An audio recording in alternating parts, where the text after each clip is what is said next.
বাংলাদেশের অভ্যন্তরীণ নিরাপত্তাকে আরও শক্তিশালী করতে অত্যাধুনিক হেলিকপ্টার পাঠাচ্ছে ভ্লাদিমির পুতিনের দেশ রাশিয়া। পুলিশের জন্য আসছে রাশিয়ার তৈরি অত্যাধুনিক প্রযুক্তির Mi-171A2 হেলিকপ্টার।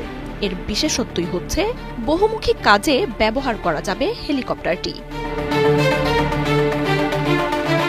রাশিয়ার রাষ্ট্রায়ত্ত প্রতিরক্ষা প্রতিষ্ঠান রোস্টেকের অন্তর্ভুক্ত রাশিয়ান হেলিকপ্টার্স কোম্পানির তৈরি অ্যাডভান্সড মডেলের Mi-171 সিরিজের দুটি হেলিকপ্টার হাতে পাচ্ছে বাংলাদেশ। এরই মধ্যে সেগুলো পাঠানোর প্রক্রিয়া শুরু করেছে মস্কো। শক্তিশালী ও অত্যাধুনিক প্রযুক্তির এসব হেলিকপ্টার পাওয়ার মাধ্যমে নিজেদের প্রতিরক্ষায় আরও এক ধাপ এগিয়ে যাবে ঢাকা। জেনেক্সে শিফট করো, লাইফকে লিফট করো। ঘণ্টায় হেলিকপ্টারগুলো পাড়ি দিতে পারবে ২৬০ কিলোমিটার দূরত্ব। ৬০ ফুট দৈর্ঘ্যের বিশাল হেলিকপ্টারটি ১৩,০০০ কেজি ওজন বহনেও সক্ষম।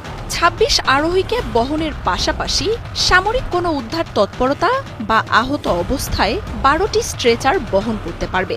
হেলিকপ্টারে রয়েছে ডিজিটাল অটোপাইলট সুবিধার পাশাপাশি অ্যাডভান্সড নেভিগেশন ডিরেকশন ফাইন্ডার এবং ফ্লাইট কন্ট্রোল সিস্টেম।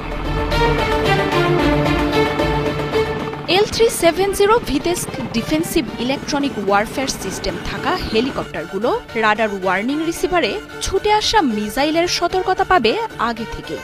মিসাইল পথচ্যুত করার প্রযুক্তিও যোগ হয়েছে হেলিকপ্টারটিতে। Mi-171A2-তে রয়েছে machine gun, rocket, anti tank guided missile বহন ক্ষমতা।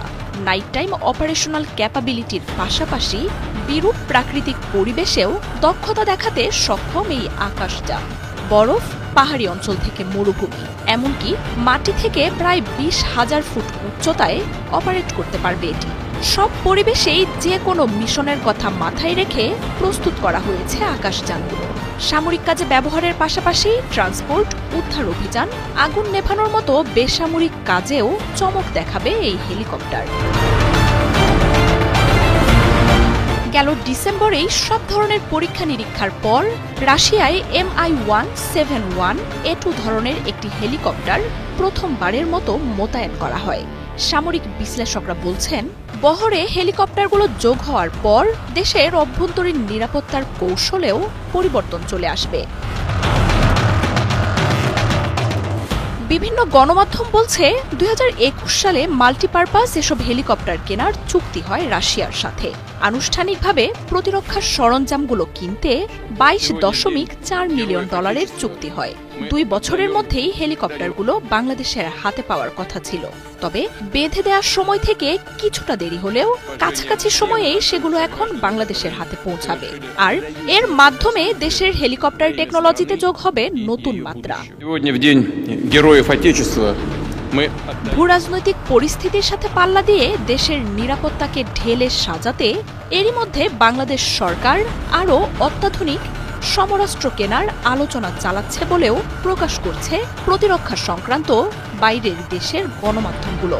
এর মধ্যে চীন, পাকিস্তান, তুরস্কের মতো দেশগুলোর সাথে এরই মধ্যে যোগাযোগ শুরু করেছে ঢাকা। প্রতিরক্ষা বাহিনীর জন্য S-70I ব্ল্যাক হক হেলিকপ্টার সহ J-10C ফাইটার জেটের মতো সমরাস্ত্র রয়েছে বলে তথ্য উঠে আসছে। মার্জিয়া উপমা, ৭১।